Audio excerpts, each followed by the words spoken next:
అందరికీ నమస్తే. నేను మీ జయరాం. మీరు చూస్తున్నది రణబేరి సామాన్య న్యూస్ ఛానల్. ఇప్పుడు నేను చెప్పేది కథ కాదు, ఇది మానసిక వేద.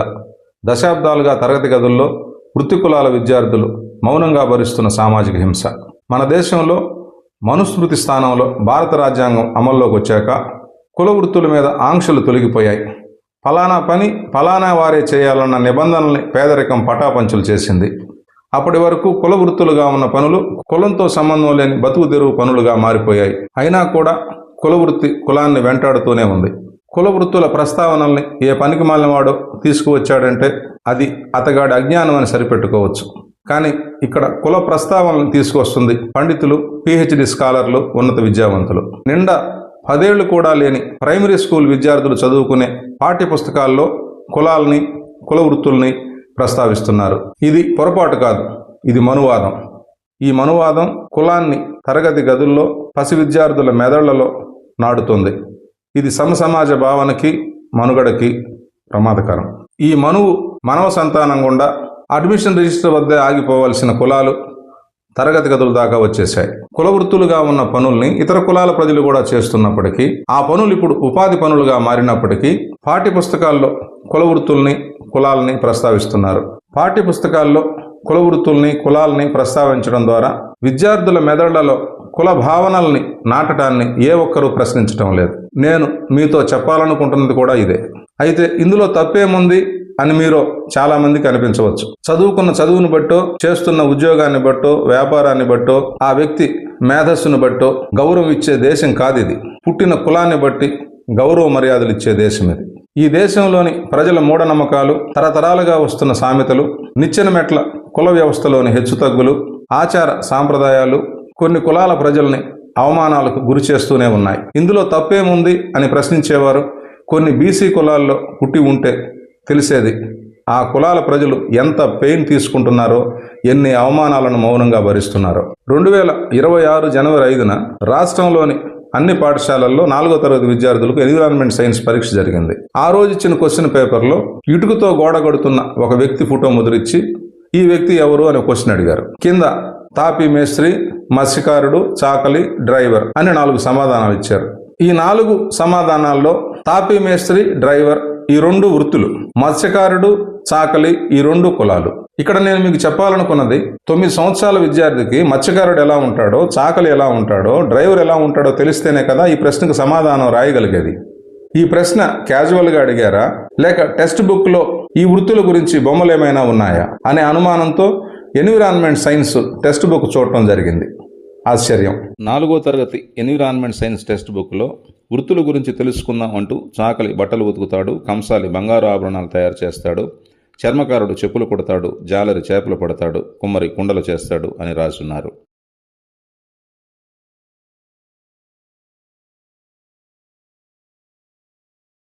చాకలి కులానికి రజక అని, కంసాలి కులానికి విశ్వబ్రాహ్మణ అని, కుమ్మరి కులానికి శాలివాహన అనే పేర్లు అధికారికంగా ఉన్నాయి. చాకలి అని పిలిస్తే జైలుకు వెళ్లాలని రాష్ట్ర ప్రభుత్వం జీవో కూడా తెచ్చింది. అయినప్పటికీ ఈ పాఠ్యపుస్తకంలో చాకలి అనే సంబోధించారు. వృత్తి అంటే బతకడానికి చేసే పని. ఎన్ని వృత్తులు లేవు పాఠాలుగా చెప్పుకోవడానికి? కుల వృత్తుల గురించే చెప్పాలనా? ప్రాథమిక స్థాయిలోనే కులాల గురించి చెప్పుకోవడం ఆధునిక విద్య అవుతుందా? బడిలో టీచర్ చెప్పిన పాఠాలు విని ఇంటికి వెళ్ళిన ఆ విద్యార్థి చాకలి బట్టలు ఉతుకును, కుమ్మరి కుండలు చేయను, జాలరి చేపలు పట్టును, చర్మకారుడు చెప్పులు కుట్టును, కంసాలి బంగారు ఆభరణాలు తయారు చేయను అని చదువుతూ ఉంటే ఆ ఇంట్లో తల్లిదండ్రులు తమ పెద్దలు చేసిన పనిని తమ బిడ్డ నోటి వెంట వస్తూ ఉంటే ఆ పాఠాలు, ఆ జ్ఞాపకాలు, ఆ ప్రశ్నలు ఆ తల్లిదండ్రులను బాధించవా? ఈ టెక్స్ట్ బుక్ రాసిన వాడికి కామన్ సెన్స్ ఉందా లేదా? ఇది ఒక కుటుంబ వేదన కాదు, ఇది వేలాది కుటుంబాల రోజువారీ అవమానం. పాఠం చెప్పే టీచర్కి తెలిసి తప్పని, కానీ ఆ తప్పు టెక్స్ట్ బుక్లో ఉంది. గతంలో కుల వృత్తులుగా చేసే పనుల్ని ఇప్పుడు ఇతర కులాల ప్రజలు బతుకు తెరువుగా చేస్తున్నారనే విషయం అందరికీ తెలుసు. బట్టలు ఉతికి ఇస్త్రీ చేయటం ఇప్పుడు కులం కాదు. తిరుమల తిరుపతి దేవస్థానంలో బట్టలు ఉతికే కాంట్రాక్టు మన ముఖ్యమంత్రి నారా చంద్రబాబు నాయుడు బంధువు భాస్కర్ నాయుడుది. మరి భాస్కర్ నాయుడు రజకుడు అవుతాడా? కాడు కదా. పట్టణాల్లో ఇళ్లకు వెళ్ళి బట్టలు ఉతికే వాళ్ళు రజక కులస్తులే అంటే ఎలా? బంగారు ఆభరణాల తయారీలో ఇతర కులాల శ్రామికుల సంఖ్య పెరిగింది. మిషన్ డిజైన్లు వచ్చేసాయి. సాంప్రదాయ చెప్పులు కుట్టేవారి సంఖ్య తగ్గిపోయింది. ఇప్పుడు చెప్పులు, బూట్లు తయారీ, షాపులు, రిపేర్లు ఇవన్నీ ఇతర కులాల చేతుల్లో ఉన్నాయి. చేపలు పట్టి అమ్మే వృత్తిని ఇతర కులాలు చేస్తున్నాయి. ఈ పనులన్నీ ఇతర కులాల ప్రజలకు జీవనోపాధిగా మారింది. ఇక్కడ కులంతో సంబంధం లేదు. అది బతుకు తెరువా కాదా, అది గౌరవమా కాదా, ఇంతవరకే చూస్తున్నారు. ఈ నిజాలను పక్కన పెట్టి చాకలి బట్టలు ఉతుకుతాడు, కుమ్మరి కుండలు చేస్తాడు, జాలరి చేపలు పడతాడు, చర్మకారుడు చెప్పులు కొడతాడు, కుమ్మరి కుండలు చేస్తాడు అని బొమ్మలు చూపిస్తూ చెప్పడం ఆ కులాలని అవమానించడమే, ఆ కులాల విద్యార్థుల మనసుల్ని గాయపరచడమే, మిగిలిన విద్యార్థుల మెదళ్లలో కుల భావనల్ని నాటడమే. తెలంగాణలోనూ ఇలాంటి పరిస్థితే ఉంది. తెలంగాణ రాష్ట్రంలో 8వ తరగతి తెలుగు వాచ్యంలో కులాల ప్రస్తావన ఉంది. అసామాన్యులు శ్రమ సౌందర్యం పేరుతో ఒక వ్యాసాన్ని ప్రభుత్వం ప్రచురించింది. ఆంధ్రప్రదేశ్లో మర్చిపోయిన కులాలను అంటే నాయి బ్రాహ్మణుల గురించి ఇక్కడ ప్రస్తావించారు.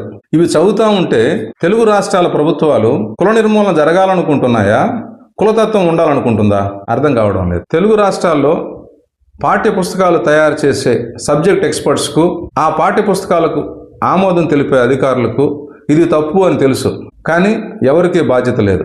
ఇది నిర్లక్ష్యం కాదు, ఇది మనువాదానికి నిశ్శబ్దంగా ఇస్తున్న మద్దతు. సమానత్వానికి వేదిక కావలసిన పాఠశాలల్లో కులం పునాదులు బలపడుతున్నాయి.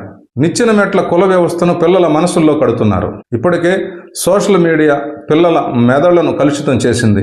ఈ పరిస్థితుల్లో ఈ కులాల ప్రస్తావన కూడా వారి నైతికతను మరింత దిగజారుస్తుంది. ఈ సమస్య, దీని ప్రభావం ప్రభుత్వానికి, మేధావులకి అర్థం కావటం లేదు. ఈ మనువాద భావాజాలాన్ని పౌర సమాజం ప్రశ్నించాలి. ఎందుకంటే కులం ముందుకు పోతే సమాజం వెనక్కి నడుస్తుంది. పాఠ్య పుస్తకాలు అచ్చయ్యి తరగతి గదులకు వచ్చినప్పుడు ముందుగా చూసేది ఉపాధ్యాయులే. మరి ఈ ఉపాధ్యాయుల్లో బీసీలు ఉన్నారు, ఎస్సీలు ఉన్నారు, ఎస్టీలు ఉన్నారు. మరి వీరి కులాలకు సంబంధించి అవమానం జరుగుతూ ఉంటే వీరు ఎందుకు మౌనంగా ఉన్నారనేదే ప్రశ్న. మొదటగా చూసేది వారే బోధన చేస్తున్నారు. మరి వారెంత బాధపడుతున్నారు ఈ అంశాలని ఆ విద్యార్థులకు చెప్పడానికి. ఈ తప్పును మార్చేందుకు ఉపాధ్యాయ సంఘాలు కూడా బాధ్యత తీసుకోవాలి. విద్యామంత్రి గారు వింటున్నారా? ఇక్కడ మార్చాల్సింది టెక్స్ట్ బుక్కుల్ని మాత్రమే కాదు, మీ అగ్రకుల మనువాద ప్రభుత్వ విద్యా విధానాన్ని కూడా.